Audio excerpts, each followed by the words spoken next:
Cold War was highly competitive and pitted the United States and Soviet Union against each other for the position of world superpower. The speech that this presentation will examine is the Berlin Wall speech that was delivered by Ronald Reagan on June 12, 1987, that has the famous line, "Mr. Gorbachev, tear down this wall," which is directed at the General Secretary Gorbachev of the Soviet Union, calling for him to come to the Brandenburg Gate to open it and break the Iron Curtain that divided the East and West.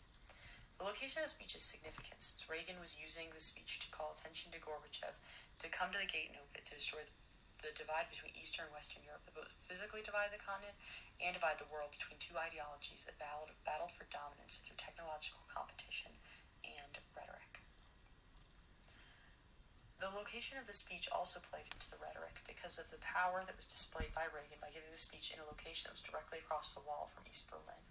This was used to show the power and mobility of the United States as an ally, since speakers from the Soviet Union would have been unable to make speeches as close to the United States. This presentation is going to examine the audience and personas of the speech and how they were used to inform the speech and reach the people that it aimed to affect. This speech is interesting because it directly addresses the Soviet Union without them being physically present and was used to bolster support for the United States in both its own people and those in Western Europe. The main audiences that are involved in this speech are the people of the United States, the people of West Berlin, the people of East Berlin, and the leaders of the Soviet Union.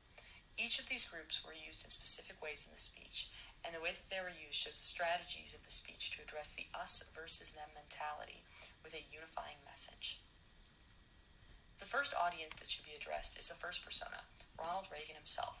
Reagan relied on the image as a uniter, who was seeking to bring peace through large reforms that he used in his presidency, which led to him having support for being a leader that was tough and charismatic.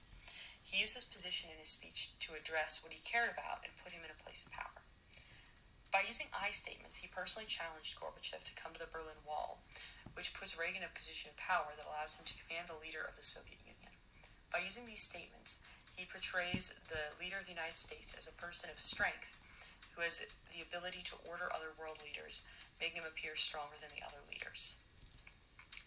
This connects to Gorbachev and the people of the Soviet Union, who are the other and are not present but still called to action. Gorbachev was not represented at the speech, and the Soviet Union is singled out as an other amongst all Cold War rhetoric by the United States. They are categorized as the opposite of the United States that must be fought in order to prevent nations from falling to communism.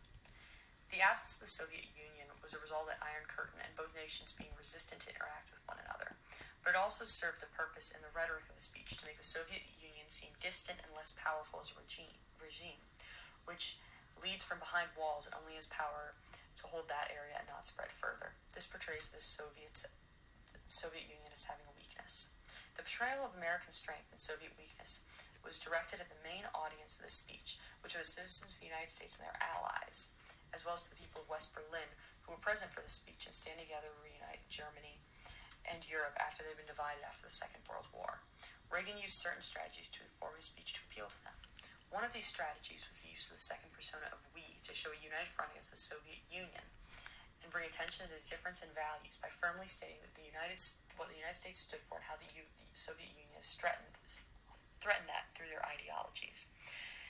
This was used to create a sense of solidarity among Americans and their allies. The use of this method of rhetoric is historically significant because it is reminiscent of the rhetoric that was used directly after the Second World War, when optimism was high in the United States and people were urged to work together to forge a better future. By invoking the public memory of this previous time, Reagan was united the United States and all of their allies to come together. This use of public memory took the feelings and way of speaking and created the same feeling that victory was imminent in order to boost morale and make his message more powerful. The feeling of victory being on the horizon was meant to demonstrate once again that American ideology would come out on top, and the state of the Iron Curtain was temporary and could be defeated. This was also meant to intimidate the Soviet Union, as they didn't have an optimistic post-war period like the United States did, and were hit much harder by the war, leading to recession and upheaval. By contrasting these two times without stating the difference outright, Reagan implied that the USSR was weaker than the United States and didn't have the strength for another war. By addressing the audiences together through a combination of what was said and what was not, Reagan appealed to the audience with historical memory and created an other that was set as a weaker opponent by his ability to order Gorbachev to make decisions about his nation. This provided hope to the people of West Berlin in showing that they had a powerful ally.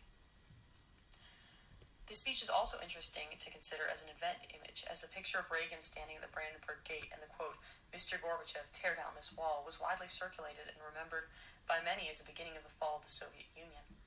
This speech was so impactful that it was quoted and quoted up to the fall of the wall and well after. It is strongly ingrained in public memory. How this speech stands in public memory both in the United States and Germany is dramatic. The Checkpoint Charlie Museum has a several-room exhibit on Reagan, with an entire front wall featuring a picture of him standing in front of the Brandenburg Gate. However, the reality of the impact of the speech is smaller than the lasting memory of the speech itself. The fact that this speech is often credited with being the beginning of the end of the Cold War in public memory shows the importance of appealing to the audience and creating an event image that can be circulated and easily remembered. That is what makes this speech immortalized and shows the real effects that it served.